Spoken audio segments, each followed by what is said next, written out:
and to inspire. My name is Sonja Olsson, and I'm the coordinator of Brahma Kumaris Environment Initiative, and I will be your moderator here tonight in this conversation. We have 3 distinguished guests with us. A warm welcome to Maureen Goodman from Brahma Kumaris in the UK. Thank you very much. To Bishop Marika Markovic from Sweden. Thank you. And Laura Al-Mutairi from Kuwait, Thank a you. researcher from Kuwait. Thank you. A warm welcome. Thank you. Thank you so much. I will introduce you as we go along. Yes. Today we are starting the second week of the conference where more than 80,000 delegates are gathered. Many organizations have a new team coming for the second week. And for many of us, it seems like we have to restart the engine to come here for the second week. But we are also looking forward to another week of sharing, of learning, but also to see the outcome of COP, an outcome that will benefit everyone suffering from climate change and for benefiting the planet. But let me start to ask you guests, what is driving you to come to COP and what's your motivation to be here? And let's start with Marika. You are the bishop of the Diocese of Linköping. And actually, I feel very happy to say this because I'm born in the same area in Sweden. So I feel very happy about that. But you have a long-standing engagement in the environmental issues. For example, you've been a member of Stockholm Municipality Council for the Sustainable Agenda 2030. And you've also been the Cathedral Dean in Stockholm. And you have published several articles on social justice. And you've been director of Stockholm City Diaconical and Social Mission. What makes you come to COP? What's your driving force? I think there are 2 things, very personal reasons, and there are more professional reasons. I think the personal reasons, I think I share with many Swedes, because Swedes are said to have the strongest spiritual experiences out in nature, you know, in the forests, by the sea, in the mountains, and at least that is how I grew up. I felt very related to the trees and to nature. And when I got my first salary, I signed up as a member in an activist organization for environmental issues. So it has followed me for 40 years, actually. But I've been working almost all my professional life with social issues in Sweden, homelessness, poverty, and social justice. But then I became a bishop this year in January. I was elected, and in the Diocese of Linköping, it has really been a strong engagement for the environmental and climate issues 30 years back, actually. Oh. Yeah, and we both have a spiritual tradition connected with this bracelet, where we pray for the nature every day, and many people carry this bracelet and even in our cathedral there is a path in the floor with the pearls of the spiritual pearls, which also is a prayer for human beings but also for nature. And as a bishop, the Church of Sweden is a very big church. We have 5.6 million members, and we have taken a roadmap for the climate. And for the last 4 years, we are working very engaged to reach 3 goals. And that's why I'm here. The bishop meeting, we are 14 bishops in Sweden, and the bishops meeting want to be represented here. And the Church of Sweden has since many years got 4 places as observers here as a part of the World Council of Churches and ACT Alliance. So we have been coming here for a long time, and now I'm in turn to learn and to try to especially support our partners in the Global South and the minority people's rights. Thank you. We will hear more about the work that the Church of Sweden is doing later. And I'm very happy when you mentioned the Swedish strong connection to nature, because I'm Swedish, so I can recognize it.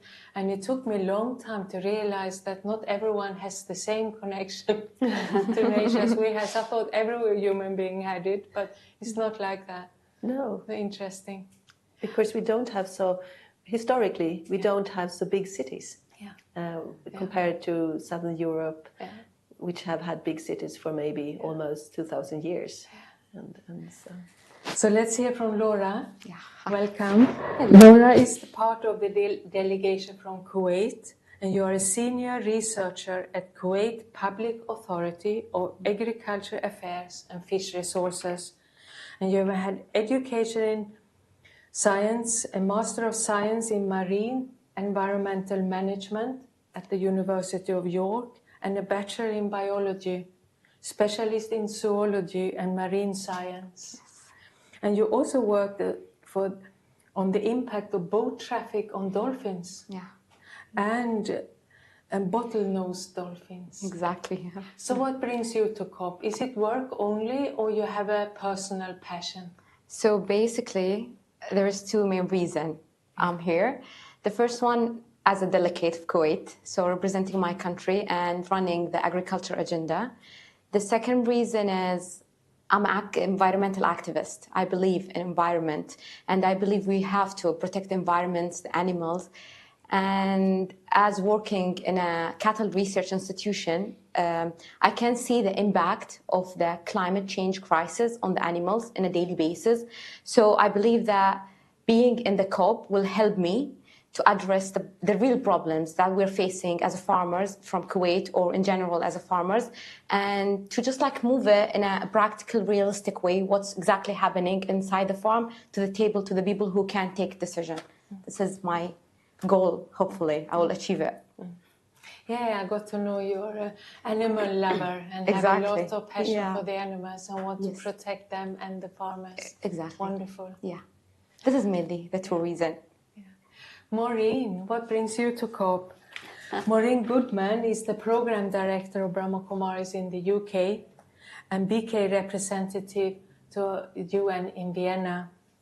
And you have a long-term involvement in interreligious dialogue, and you represent Brahma Kumaris at the board of religious leaders of the Elia Interfaith Institute, and you work with Living Peace projects, and you are in the Spirit of Humanity Forum Circle. I actually remember you helped us to do the first application for the climate change conference back in 2009. Right. So what is for 3 COPs we've been together, right? Yes. So what is your driving force to come back again? Well, it's interesting. You were speaking about the connection with nature. I was brought up in a city, for sure, but I used to travel with my boyfriend and then later husband to Scotland regularly. And one of the places we visited was a spiritual community called the Findhorn community. And that's where I really, I think, got to experience nature itself as a living being. And that really impacted me a lot, and I felt a very strong connection. So it wasn't just something external, nice, something to look at, but I could feel the energy that was alive and that I could connect with that energy. So that's, I suppose, on a personal level. But then seeing the environmental crisis increase, I could see that this is really going to take us down a path well, who knows, you know, you can think of the worst case scenario, but we were talking about optimism earlier, so we want to keep that. And being on a spiritual journey, being with the Brahma Kumaris, experiencing the shift in my own consciousness, I could really see that bringing this sort of awareness to people, and especially to leaders, could really help to change the attitude towards the environment from that attitude of dominance and exploitation more towards respect and, you know, being part of nature and wanting to preserve and protect nature. So I was really motivated then to say, okay, if the climate change conferences can help in this regard, or we can give this sort of input, then I'm very interested to be there. I actually came to the COP in Glasgow because I live in the UK and I help with our centres in Scotland, so it's like I had to be involved. But of course then I was very happy to be invited to the next one and the next one, so here I am. Thank you. Yeah. So it's quite fantastic work because we are from 3 different faiths and we're here together. Yeah. And it's like a calling, I can hear a calling also somewhere from your belief system, your value system, to do what you can do and to come here. So it's great. So let's look a bit more closely to your work. Marika, can you share how you see the role of the church in the transition to sustainable future? I understand that the church in Stockholm has been active in arranging pilgrims' walks for the future. You have had climate grief sessions for the loss of species. But how far can the church go in helping out, and what can they actually do and contribute to this COP process? A very good question. And I think to answer that, I have to remind you, as I said before, that the Church of Sweden used to be a state church.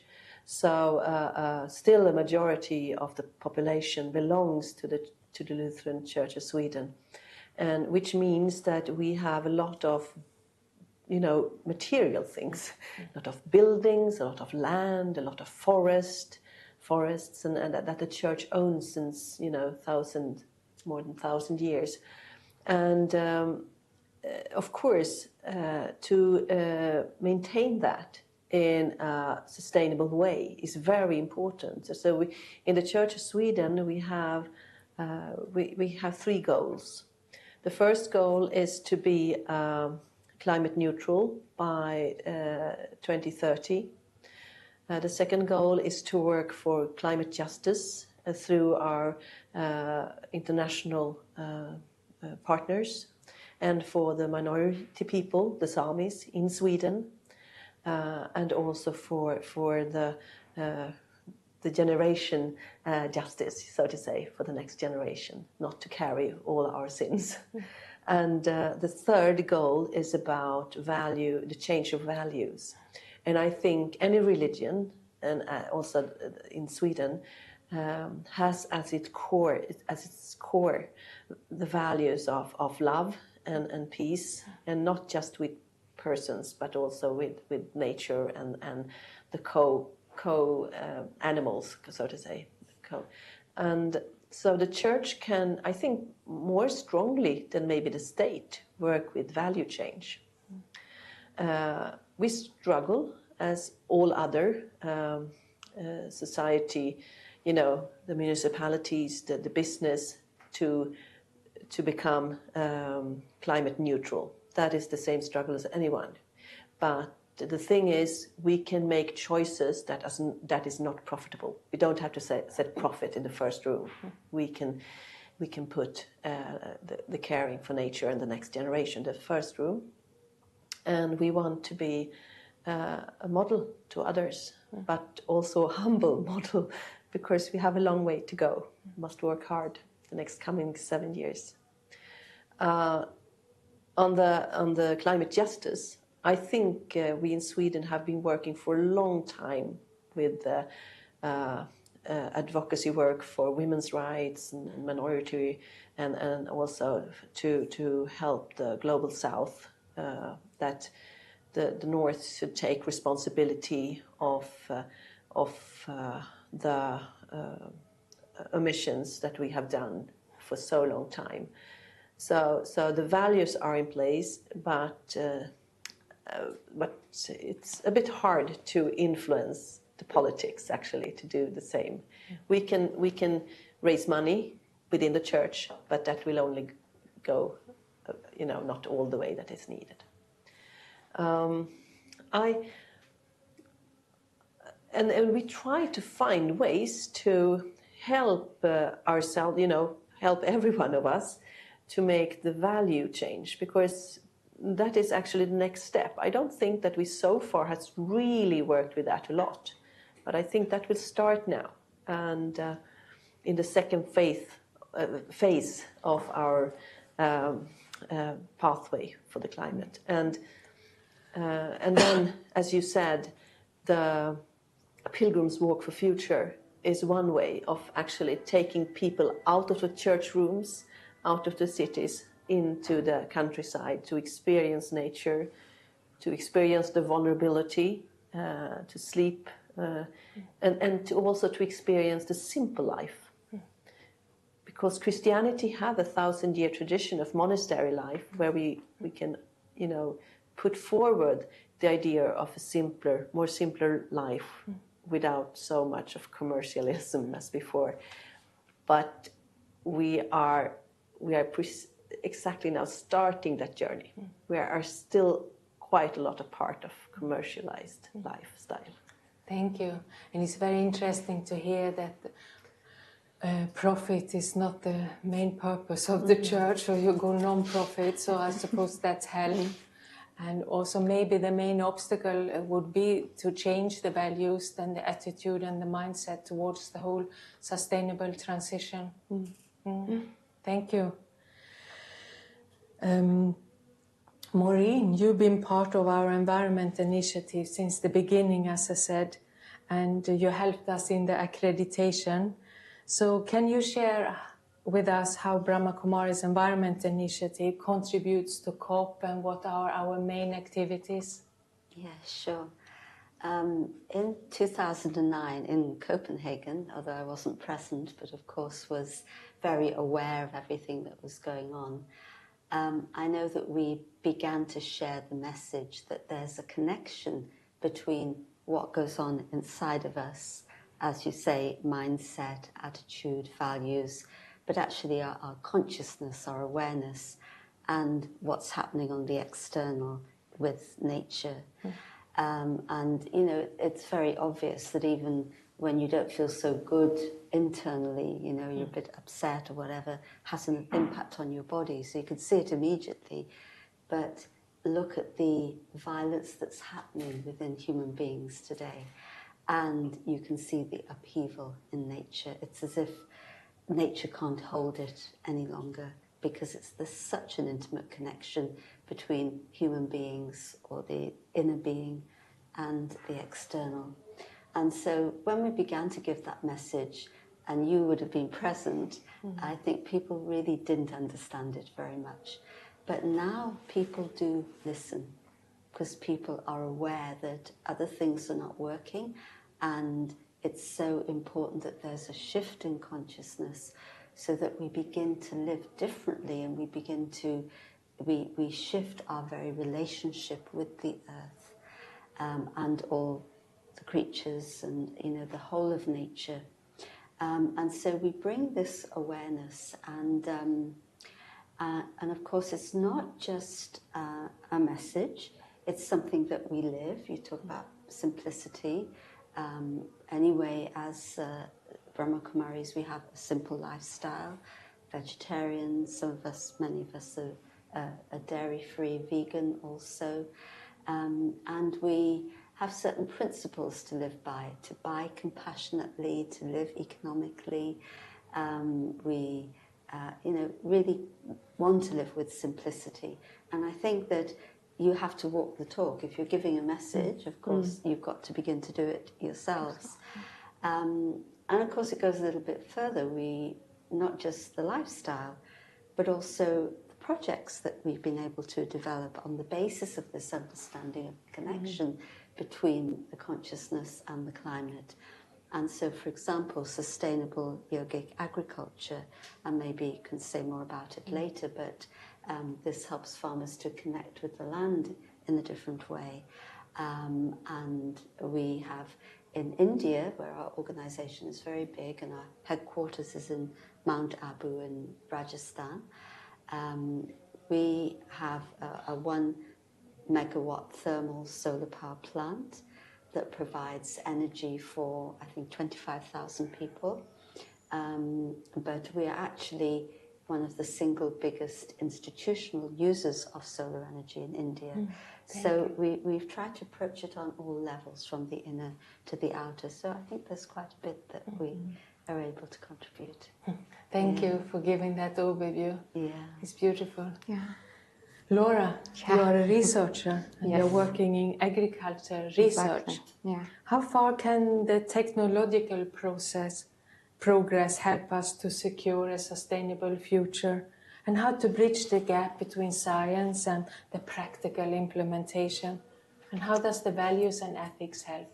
Yeah, 3 questions values. in one. Yeah, exactly. So I'll start with the first one. I'll be technical, to be honest. I'll take it from a technical perspective.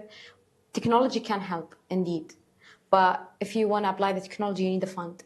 So you need to be supported financially. This is the gap between all the agendas in the COP right now, is the fund. You can provide me with technology, but if you don't provide me with a fund, how can I use this technology? This is how the conflict raised between developing and developed country. It's too technical. And the second one is regarding the value and ethics. I want to tell you something that surprised me at the COP. One of my friends was sitting, and they highlighted the fact that the science in the schools in general in their country, the curriculum of science, they don't highlight the problem, which I was so shocked about it, because I believe the fact that global warming is a crisis that we all contribute on it, and we can technically fix it. But there is half of the problem can be fixed by the community and the society. This is a fact. So not teaching the kids from early age that we have a problem and the impact of problem is affecting our lifestyle. The kids right now thinking that their lifestyle is normal, which is not technically, because they don't know what is the normal. Maybe my grandmother, she lived a normal lifestyle and she enjoyed the nature, but for me, I've never enjoyed it because I thought my lifestyle is normal. So this will also reflect on the other generation as well. So I believe that it's like, if you want to address this problem, start with the community. Everyone have responsibility toward this problem. The mothers have responsibility to teach their kids about this problem and how they need to fix the problem from, as you mentioned, inside out. It's not like a global problem. It is indeed, but it also can be fixed from the house, from the home, from the school, from the teachers. Let's highlight this problem. Let's educate the kids. Let's tell them that this is wrong. We need to protect the nature. The nature is not, it's not like you only need to protect yourself. It's also the environment that you're living within it. So I believe the ethics and the values start from the home, from the mother. This is what I believe, and I encourage all my sisters and all my families, everyone, like, raise your children to love the environment. Raise them to understand that the environment is part from them. It's not, there's environment in you. No, it's all together. We have to understand that we're together. We have to protect each other. And if we protect each other, we can reflect in a healthy way, in a healthy lifestyle. This is how I see it. So yeah, hopefully. So thank you. So it's you need funding to implement the technology, and we need education. Yeah. But I want to carry on with this notion of home and family, because if we are interconnected with nature very closely, it comes up in COP again and again. It also means that we can sometimes feel grief or sadness when the nature is being destroyed in front of our eyes. When I was in Småland in the summer, it was so dry. So the birch trees, they were not green anymore. They were kind of funny green, so dry. And I could, because it's where I grew up, first time I felt this climate grief. It's like I felt a sadness, like someone had left the body or something. So I understand now this climate grief, what's happening. So I was thinking, because we are people of faith here tonight, maybe you can share how your faith, how your spirituality, how your tradition would respond to the loss of nature and the suffering that comes from it. For me? Yeah, you can go first. Yeah. So, as you know, I'm a Muslim, obviously. So, Islam in general, I will not go in details, but in general, they ask us, whether it's in the Quran, the Holy Quran, or in Prophet Muhammad, they ask us to protect the nature, to protect, to respect the animals as animals, and to respect we believe in animal welfare. This is one of the things that people not addressing, but this is fact, the Holy Quran being addressed these kind of stuff, that you have to respect animals, respect their nature, and you're part of the nature. So I think there are many quotes and statements in the Holy Quran that highlight this. And one of the stories that this lady I mentioned before, that she went to a paradise, we say, because she gave water for a cat. So it's just like you see, it's so small. She's done something that I don't think she will, even if she see God in the future, okay, she will not remember that this is a small thing that she's done, which forgive everything that she's done, which is maybe was bad. So I always see it like have mercy on each other and also on animal and nature. Don't be just have mercy. It's life is easy. Let's enjoy nature. Let's have mercy. And all the religion have the same core, the same beliefs and the same values. Since we all live in the one, in the earth in general, we have to have the same ideas and the core and the values. So just like I always advocate mercy on animals, on people, just relax and enjoy life. Thank you. Yeah, I think that when we feel that we can do something to make a difference, it helps to alleviate the grief. And I think for me, it's when I hear about the disasters that happen, or, you know, the fact that people really cannot get enough food because of climate issues, you really feel that it's a suffering that's so unnecessary, that doesn't need to happen. In this context, I'm remembering Daddy Janki, was our former head, and she passed away now about 4 years ago, at the age of 104. So you can imagine a woman full of wisdom. But she was very particular about nature, and she would always say to us, don't give sorrow to the earth. And to the extent, she didn't like it if she saw somebody with stiletto heels. She said, you're giving sorrow to the earth. But not just that, she would make us aware to give something to nature. And I remember in one dialogue, and we have a retreat centre with very beautiful grounds near Oxford, and people have been out in the grounds and they were enjoying the nature and everything, and they came back and they were sharing and saying how beautiful nature was and what they experienced. And Daddy stopped them and said, okay, you were taking from nature, but what did you give to nature? So she turned the whole awareness around, and that really helped me to think, well, my good wishes, pure feelings, good vibrations can actually support nature, and that's very, very important. So I hear mercy here, and I hear to become a giver here, and also to do action. So, Marika? Well, I was sitting here and thinking about the Christian spiritual tradition, and I think there are also here two different paths. And at the core, of course, in the Christian faith is Jesus' death and resurrection, and that make us, as a core of our faith, handle life, that life is very fragile, and recognize that as a truth, but also that there is a very strong notion about forgiveness and reconciliation, and that we can actually ask for forgiveness, and we can get new spiritual power to do better. So that is a very important part of Christian faith. But there is also a history within Christian faith where we have interpreted the first part of the First Testament, the creation story, as if human beings are superior of nature, and that the stewardship is about ruling nature over nature, and we have a kind of collective guilt of promoting that idea on the whole world, I would say. Where Christianity has gone, we have, especially from the last, I would say, 500 years, we have promoted a very instrumentalistic view upon nature, and made nature of lower value than humans. Of course, it is important to work with human rights, but it should not be at the cost of nature's rights. And that is a struggle that I think, when I was young, my parish priest, he taught me that I weren't allowed to think that animals and human beings had the same value. He really said, this is wrong to me. Today in the church, it's totally okay to acknowledge that we as human beings are totally dependent on nature, and that we can talk about fellow beings, not just human beings, but fellow beings. And I think that is a small theological revolution.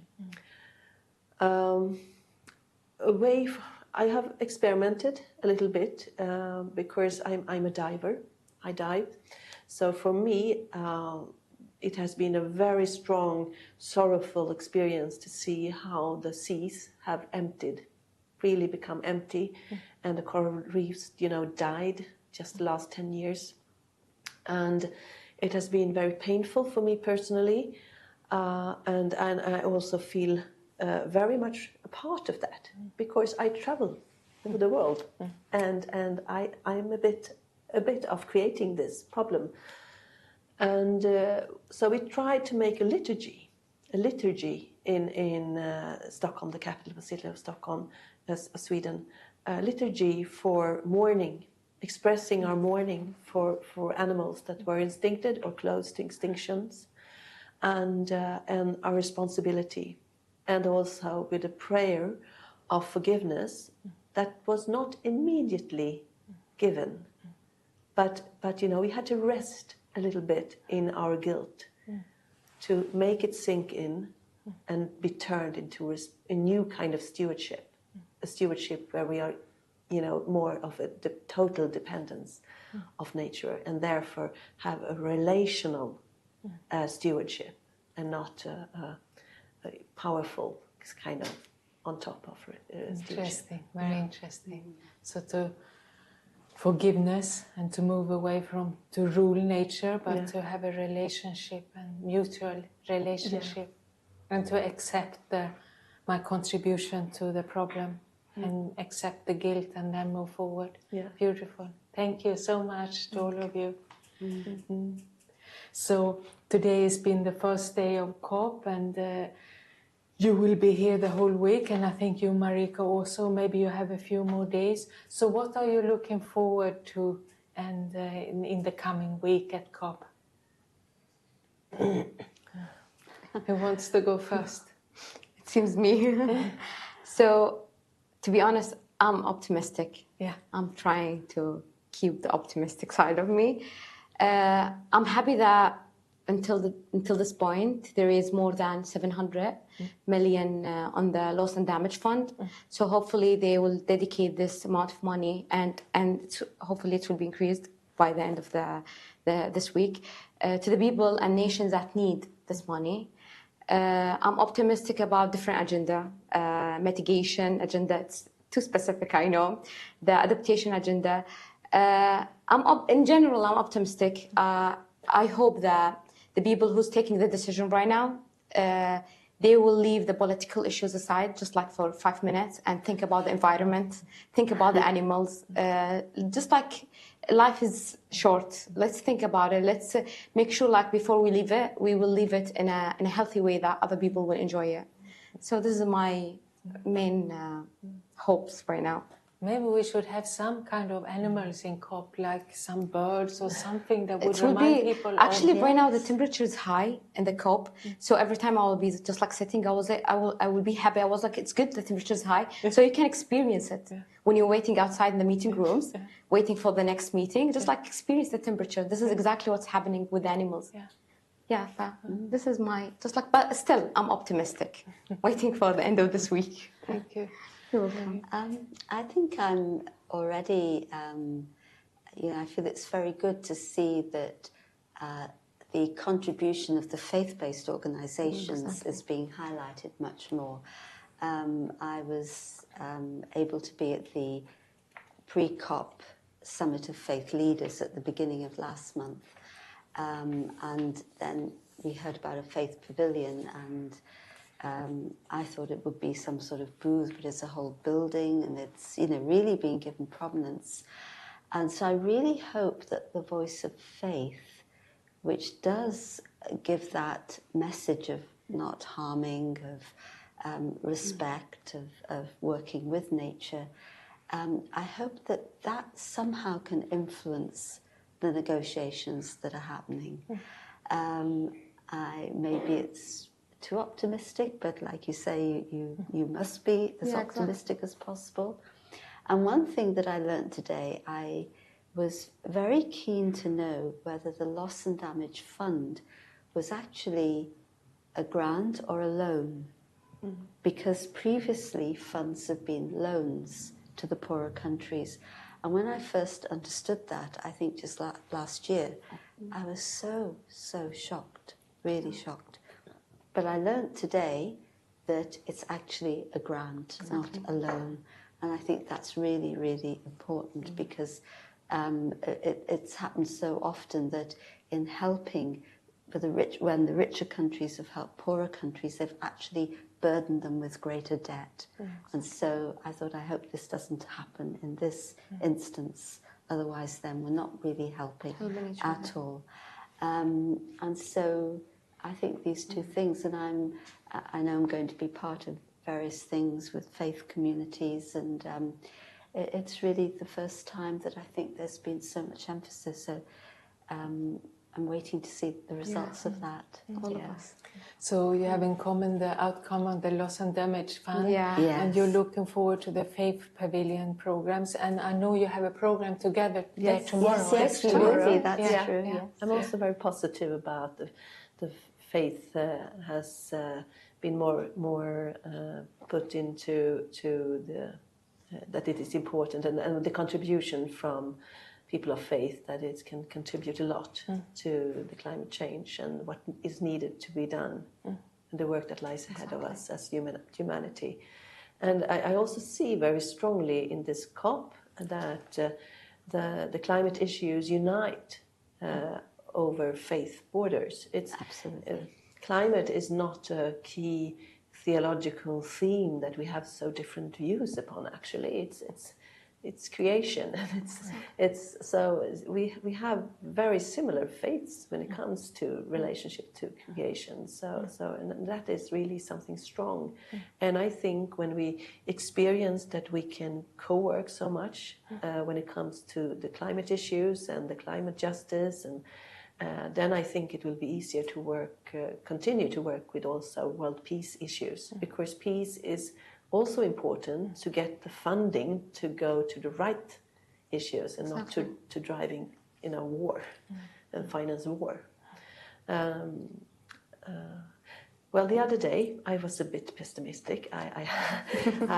But today I met a representative of the Swedish delegation, and I came to understand that the majority of the countries, also in the Eastern Pacific and so on, are on the same. They want almost the same thing. So there are a big majority of countries that are moving towards the same things. Then there are issues of how to write it. But I have a dream, or not, I have many dreams, but I think maybe for the forthcoming work of mitigation, it might be important that we can talk about fossil fuel, because it will also allow us to really talk of those nations who are totally dependent on the incomes from fossil fuels. And as long as those words are not being put into the documents, we kind of, tend of not talking about it and finding solutions together with those countries. Yes. And that, I think, is blocking the many questions. So you're looking forward to find solution together and the uniting factor the faith can have. Yeah. So let's hear in one word your wish for next week, the outcome of COP, in one word only. I will leave it here. Okay, well, if I had to think of the word that comes to me is compassion. Compassion. Yeah. That if there's compassion in the negotiations and people are put at the centre rather than the politics and the finance, there'll be a very different outcome. Sustainable action. Sustainable action. 2 words, but 2 words. It's accepted. I think compassion is the word that represents me right now. Yeah, compassion. Yeah. Well, how beautiful. So thank you very much for this very meaningful conversation. And I kind of forgot time, but now it's about time to wrap up. And I have actually asked Marika here to share a prayer with us and with all of you online. And this is an official prayer from the church, I understand. Yes. Yeah, for the COP. yes, it's from the bishops of Sweden. Yeah. Let us pray. Eternal God, the whole world is full of your glory. We bear forth the anguish of creation in the time of the climate crisis to you. In your grace, grant us the opportunity to do good, as you created us to co-creators. You have walked the earth as Jesus Christ and lived in our midst. Make us sensitive to the suffering of humankind and to the entire creation. Strengthen us in our endeavors to create a life of dignity, in justice and solidarity with those who live and will live. Holy Spirit, power of the courage and self-control, you speak to our consciousness. Comfort us when we suffer and are plagued by anxiety. Make us worry when we are numb in the calmness of complacency. Recreate us to become what we are, one humanity under the same sky. Amen.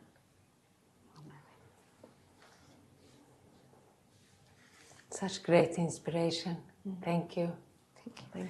This brings us to the end of our panel discussion and meaningful conversation. And special thanks to our speakers, to Marika, to Maureen, to Laura for this program. And let me also thank you all you online for being with us this evening. Special thanks to our patrons and supporters in our growing community. And thanks to our host, the Raj Yoga Center here in Dubai, and the many volunteers who are helping to make this live studio possible. Please do join us tomorrow at the same time for another interesting session of Care, Share and Inspire. For details, visit our website www.echo.brahmakumaris.org. So thanks to our global audience and goodbye from Dubai.